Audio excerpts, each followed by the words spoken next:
Hi everyone. So good to be able to connect in with you guys as Christian surfers. Me and Stevie have just moved house down to Porthtown. Very exciting.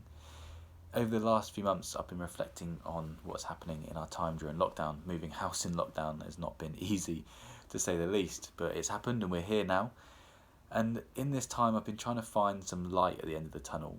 I've been really struggling personally with what's been going on, and I found that it's made me ask lots of questions and delve into lots of things that have been quite uncomfortable.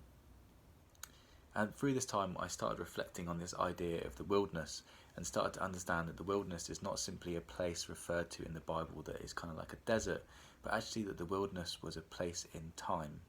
It was a place of wandering, of feeling lost, a place in between two worlds, one often of slavery to then freedom. When looking at lockdown and where we are now, I would describe this as a wilderness time. Maybe not a time of physical wandering, but mental and spiritual wandering for all people.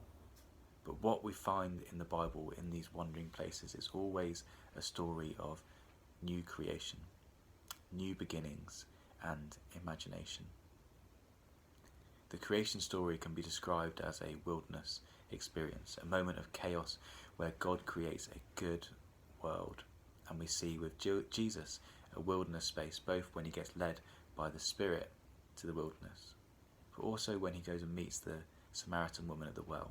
Both Jesus and her are in a physical wilderness, but Jesus leads her in the wilderness out of that place, away from the rejection and shame that she was feeling from her past.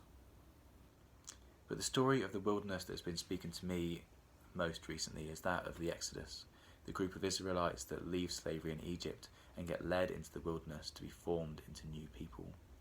And this is a fascinating story because what is happening here is that God is forming a new way of being. He is creating a community within chaos, taking apart all comfort to form a brand new idea, to use a gift that he's given to Moses of what Walter Brueggemann calls the prophetic imagination. This way of God speaking through Moses in this time through imagining a new possibility of a way that a community can live together. And this is what we need for our time now. We are in a wilderness space where people are hungry for a new way of being, and actually we are being pushed into having to think up a new way of being community. What is at the heart of this is the 10 Commandments in the Exodus story. 10 rules for life that dictate how a new community function and flourish. 5 of these focus on how we worship God and find our true humanness in our relationship with our Creator. And the last 4 are focused on our relationship with one another, finding the other side of being truly human in our relationship with each other. But in the centre of this is a really important rule, and that is the relationship with ourselves, the rule of the Sabbath. A time to rest, to pray, to be present with our family, loved ones, community, friends, but also a time to listen. For this new time, we need to build this new form of community around connection to God and connection to each other.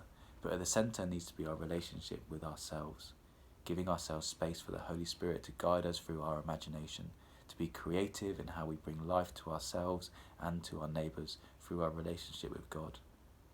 I wanted to encourage us all today to start finding a rhythm to stop and to listen, to walk without listening to music, a place to let the mind wander so that we can hear what the Spirit is guiding us to find a way to bring goodness from chaos, to bring community from slavery, to learn to see the world the way that God sees it.